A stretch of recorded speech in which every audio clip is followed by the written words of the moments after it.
ఏ అవలగా మెల్లగా మెల్లగా అన్నాడు. నేను కంట్రోల్లో ఉన్నా, మెల్లగా నేను కంట్రోల్లో ఉన్నా. నువ్వు ఆగు, నువ్వు డిచ్చాను. Slow slow. అరే బండికి సీ నేను నడుపుతా. చట్ నువ్వేంద్రా నడిపేది? ఇగో నీకు డ్రైవింగ్ లైసెన్స్ లేదు, నేను నడుపుతా.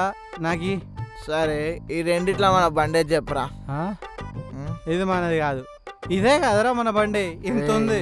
అబ్బా ఇదిరా మన బండి. ఇదా మార్చేసినవారా, మోడిఫై చేసినవారా? సరేలే, నీ మాట ఎప్పుడు కాదనే నేను. ఈ పూటకు నువ్వే నడుపు. మళ్ళా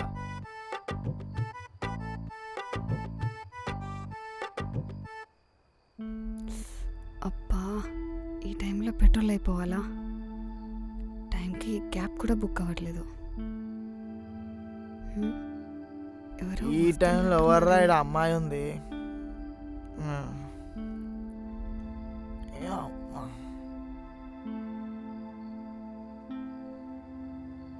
చెప్పండి ఏమైంది?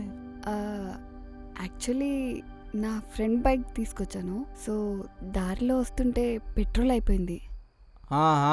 మీ అడులు మరీ కకృతిగాలు కాకపోతే 30 రూపాయల పెట్రోల్ కొట్టించి హైదరాబాద్ మొత్తం తిరుగుతూ ఉంటుందా అది?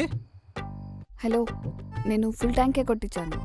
పార్కింగ్ ప్లేస్లో పెడితే ఎవడో దొబ్బేశాడు. బా బండి కొట్టేసిలంటే ఏదో అనుకోవచ్చు, పెట్రోల్ కూడా కొట్టేసిలా? అయినా కొట్టేసి ఉంటలేరా, రేట్లు బాగా పెరిగిపోయినాయి కదా. సరే ఇప్పుడు ఏం చేద్దాం, దగ్గరలో పెట్రోల్ బంక్ లేదు.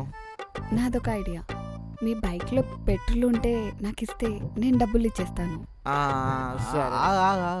ఇడిపోతాను, అల్లకెళ్ళి తీస్తావా? అల్లకెళ్ళి పెట్రోల్ తీసి అమ్మాయికి ఇచ్చినావు అనుకో, మనం ఇంటి దాకా పోము. అలా కొట్టించింది 50. ఓ దానకర్లా కొరుకుతాను వాడు. ఆగు, ఎవడ్రా 30 రూపీస్ పెట్రోల్ కొట్టించేది? నువ్వు నీ పెడతామో. ఓకే, అర్థమైంది అర్థమైంది. సరే ఇప్పుడు ఏం చేద్దాం? ఇంకో ఐడియా ఉంది. ఇంకోట? మీ ఫ్రెండ్ని నా బైక్ దగ్గర వెయిట్ చేయమని చెప్పు, మనిద్దరం వెళ్ళి పెట్రోల్ తీసుకొద్దాం. ఆహా, ఓహో, నువ్వు హీరోయిన్వి, వీడో హీరో, నేను కమెడియన్ గాని. నేను ఈడుంటే మీ ఇద్దరు కలిసి జామ్ జామ్ అని పోతారా పాపా? అయ్యానే అవసరం లేదు, అర్థమైందా? ఇంకోటి ఏదైనా ఆలోచించులే. సరే నా దగ్గర ఒక ఐడియా ఉంది. ఏంటి?